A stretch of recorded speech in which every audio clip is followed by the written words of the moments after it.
Assalamualaikum warahmatullahi wabarakatuh. Kami dari kelompok 6, dengan saya sendiri Rizky Hermianti dan rekan saya Revan. Di sini kami akan mempresentasikan mengenai gas rumah kaca. Adapun outline yang akan kami bawakan, yang pertama definisi mengenai gas rumah kaca, yang kedua manfaat dan fungsi rumah kaca, yang ketiga jenis-jenis gas rumah kaca, yang keempat cara membuat gas rumah kaca, yang kelima yaitu cara interpretasi gas rumah kaca, dan yang keenam contoh penerapan gas rumah kaca. Saat ini istilah pemanasan global ataupun global warming bukanlah hal yang asing di telinga masyarakat. Tak jarang istilah tersebut dijadikan suatu penyebab terjadinya perubahan temperatur, cuaca yang tak menentu, banjir, longsor, dan bencana alam lainnya. Pemanasan global merupakan fenomena peningkatan temperatur global yang terjadi karena efek rumah kaca. Efek rumah kaca tidak akan bisa terjadi tanpa adanya gas yang terperangkap di dalam atmosfer. Maka dari itu terjadinya peningkatan temperatur yang disebabkan oleh efek rumah kaca karena terdapat gas yang terperangkap di dalam atmosfer. Gas yang terperangkap di dalam atmosfer itu merupakan gas rumah kaca, di mana gas rumah kaca merupakan gas yang berada di dalam atmosfer dan biasa muncul secara alami di lingkungan, dan ada juga yang timbul akibat aktivitas manusia yang terlalu banyak. Gas rumah kaca yang timbul secara alami biasanya berasal dari letusan vulkanik, pernapasan, dan hasil sekresi hewan, hingga pembakaran material organik seperti tumbuh-tumbuhan. Sedangkan gas rumah kaca yang timbul akibat aktivitas manusia yang terlalu banyak, seperti pemakaian listrik secara berlebihan, lalu pemakaian kendaraan, dan lainnya. Jenis-jenis gas rumah kaca, di mana terdapat berbagai macam jenis gas rumah kaca, di antaranya yaitu karbon dioksida CO2, metana CH4, nitrooksida N2O, ada hidrofluorokarbon yang di mana HFC, terus perfluorokarbon PFC, dan sulfur hexafluorida SF6. Dari gas-gas tersebut itu memiliki sumber terjadinya pembentukan gas yang berbeda, di mana karbon oksida bersumber dari pembakaran jenis fosil dan transportasi, yang dimana salah contohnya penggunaan kendaraan bermotor.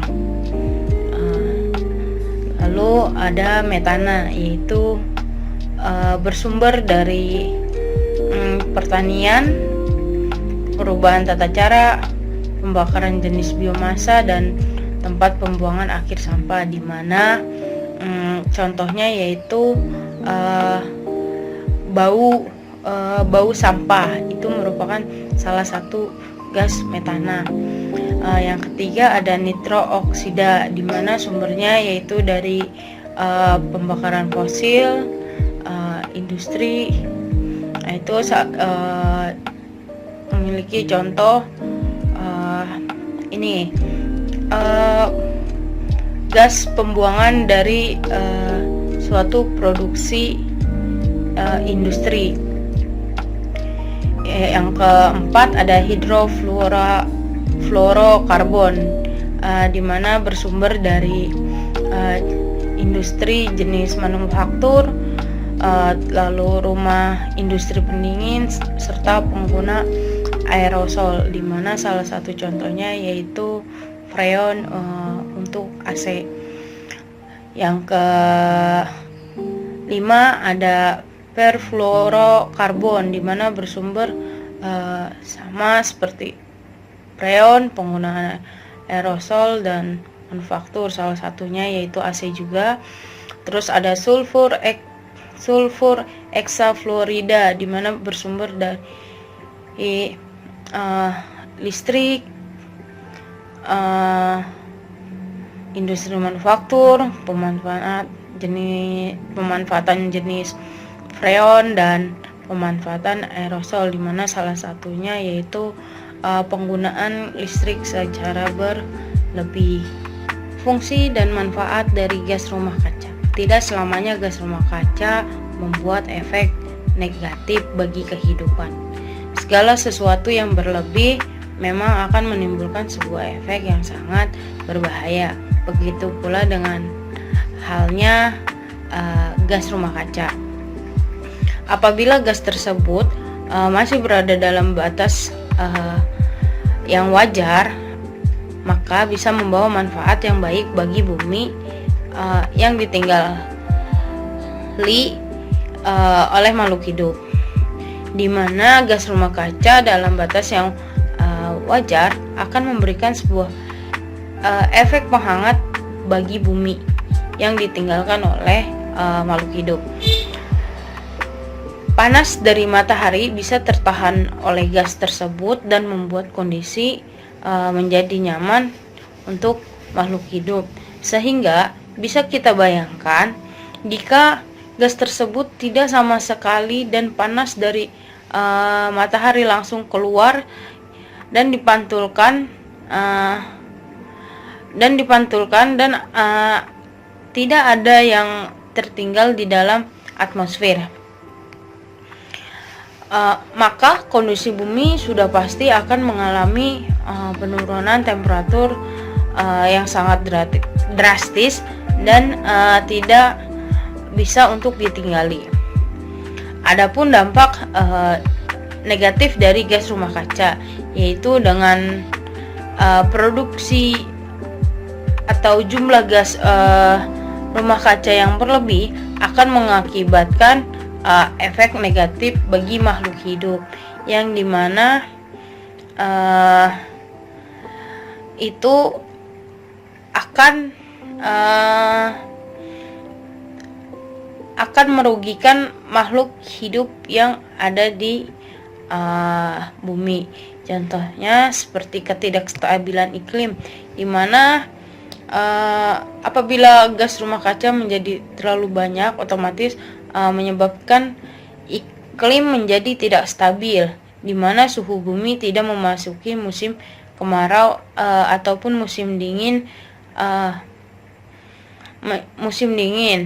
dan bahkan bisa menyebabkan musim akan mengalami pergeseran apabila gas tersebut sudah berada dalam level yang berbahaya. Yang kedua itu meningkatnya permukaan air laut, di mana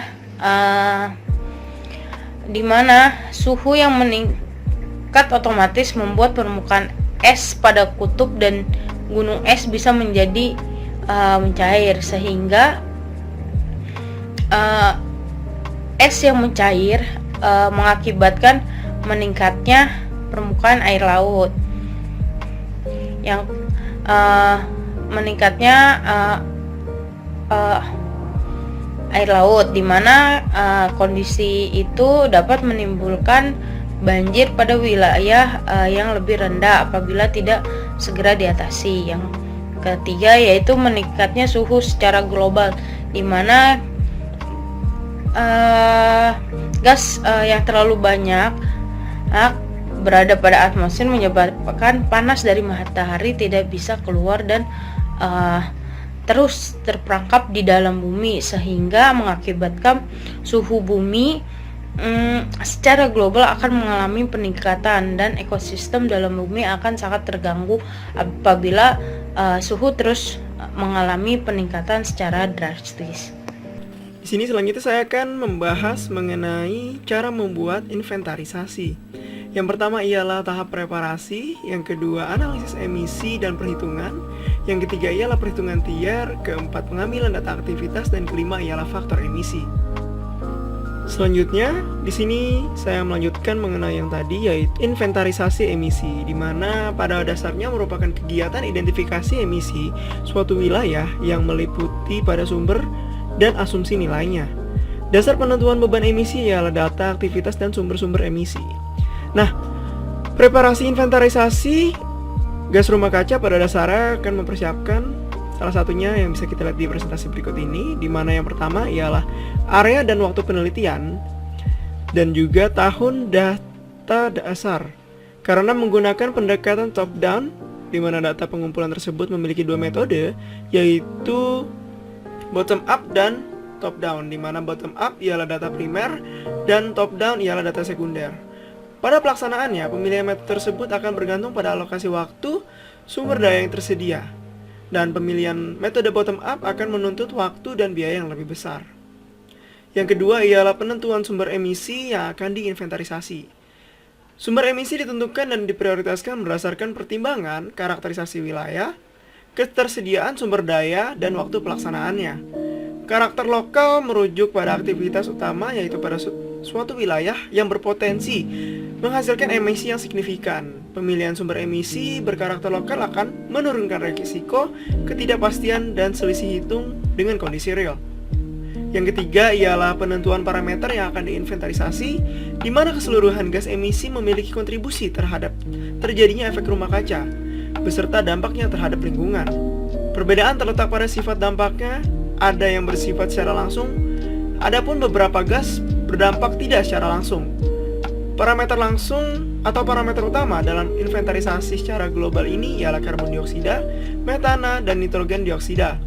Ketiganya merupakan parameter emisi dengan produksi resiko terbesar pada aktivitas antropogenik.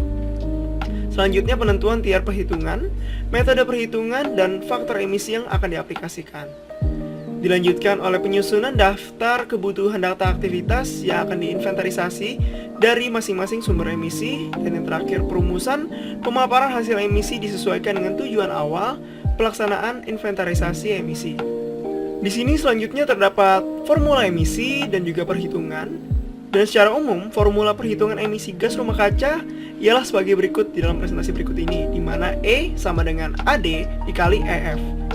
Di mana E merupakan beban emisi yang ditanggung oleh wilayah pada periode tertentu, ini dihitung dalam ton per tahun, dan juga AD di sini merupakan data aktivitas dari sumber emisi yang dimana nanti datanya yang menyesuaikan, dan juga EF merupakan faktor emisi dan ini juga menyesuaikan sama seperti AD. Dan formula ini dilansir oleh IPCC tahun 2006 dan juga Coriner tahun 2013. Dilanjutkan juga dengan tier perhitungan, di mana tier ini merujuk pada kedalaman metode yang dipergunakan dalam mengestimasi beban emisi. Di mana semakin tinggi nilai tier, maka akan semakin kompleks perhitungannya, semakin detail data aktivitas, dan semakin mendekati tingkat keakuratan kondisi real. Nah, di sini kita yang biasa digunakan dalam menginventarisasi emisi maupun inventarisasi gas rumah kaca dikenal ada 3 tingkatan tier, di mana yang pertama ialah metode perhitungan emisi dan serapan menggunakan persamaan dasar dan faktor emisi default atau IPCC default values, dan data aktivitas yang digunakan berasal dari data global. Yang kedua ialah tier 2, di mana perhitungan emisi dan atau serapan menggunakan persamaan yang lebih rinci lagi, misalnya persamaan reaksi atau neraca material, dan menggunakan faktor emisi lokal yang diperoleh dari perhitungan langsung dan data aktivitas berasal dari sumber data nasional ataupun daerah. Dan tier yang terakhir yaitu tier 3, yang mana merupakan metode perhitungan emisi dan serapan karbon menggunakan metode paling rinci ataupun paling kompleks dengan pendekatan modeling dan sampling. Melalui pendekatan modeling, faktor emisi lokal dapat divariasikan sesuai dengan keberagaman kondisi yang ada, sehingga emisi dan serapan akan memiliki tingkat kesalahan yang lebih rendah. Setelah itu, di sini ada data aktivitas, di mana data aktivitas adalah segala tipe data yang berasal dari informasi detail kegiatan dengan potensi emisi. Data aktivitas mengutamakan pada emisi yang bersifat stokiometrik ataupun berasal dari aktivitas non-alam dan antropogenik. Data aktivitas dapat merujuk pada potensi pembakaran kombusif. Dan data di sini juga dapat berupa konsumsi energi, proses dan entropi kegiatan, populasi atau berat sumber energi atau produk, dan yang terakhir ialah luasan lahan sumber emisi.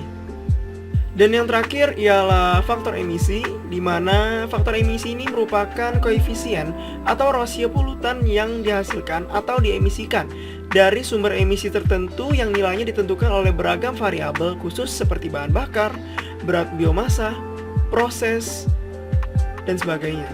Diperoleh dari simpulan pengamatan atau penelitian pada emisi sumber berupa dalam periode yang panjang. Faktor emisi biasanya memiliki nilai atau ketentuan tertentu. Selanjutnya saya akan membahas analisis dan interpretasi, di mana hasil dari pengumpulan data aktivitas pada tiap-tiap sumber emisinya selanjutnya akan dihitung dengan perhitungan yang pada dasarnya bersumber pada formula dasar emisi untuk menentukan beban emisi yang dihasilkan. Perbedaan metode perhitungan yang akan bergantung pada tiap perhitungan yang dipengaruhi oleh kompleksitas data. Perhitungan gas rumah kaca secara khusus akan mengikuti panduan dari petunjuk teknis inventarisasi gas rumah kaca Kementerian Lingkungan Hidup Republik Indonesia pada tahun 2011. Nilai beban emisi selanjutnya akan ditampilkan berdasarkan kategori kunci, baik menurut IPCC maupun per pembagian sumbernya. Penyajian pembagian pada laporan ini akan mengikuti determinisasi emisi IPCC, yaitu yang pertama ialah penggunaan energi, yang kedua proses industri penggunaan produk, yang ketiga pertanian, keempat kehutanan, dan kelima ialah penggunaan lahan serta pengolahan limbah. Tampilan hasil dalam format table bisa digunakan dalam pie chart, grafik, dan spasial apabila memungkinkan. Untuk menunjukkan distribusi emisi, hal-hal tersebut dapat dilakukan. Untuk menunjukkan sajian yang lebih mendetail lagi, maka analisis sebaran emisi berdasarkan sumbernya juga akan ditampilkan. Hasil inventarisasi gas rumah kaca akan ditampilkan dalam 3 format, yaitu yang pertama ialah pelaporan bentuk dokumen, yang kedua presentasi hasil akhir dengan melibatkan stakeholder, yang ketiga input data pada website ScienceSmart.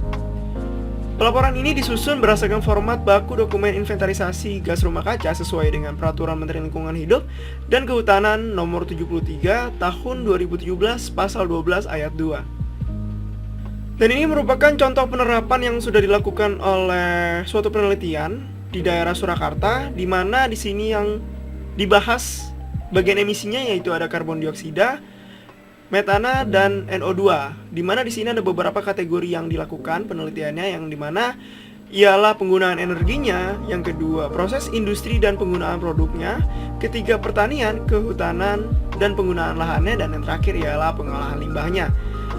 Dari hasil emisi tersebut dan juga bagian-bagiannya seperti CO2 hingga NO2 ditotalkan menjadi total emisi gas rumah kaca dan dihasilkan dari tiap-tiap kategorinya hingga akhir.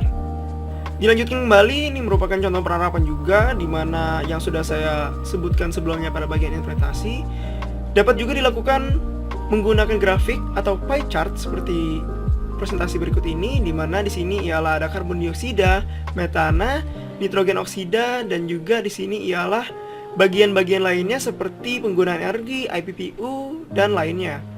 Bisa dilihat semuanya sangat terlihat detail sebagaimana presentasinya terdapat di dalam grafik berikut ini. Berikut juga resource atau daftar pustaka yang kami gunakan untuk menyelesaikan tugas berikut ini yang dicantumkan di dalam sebuah presentasi, ialah sebagai berikut. Sekian presentasi yang dapat kami sampaikan dan rekan saya sudah sampaikan juga sebelumnya.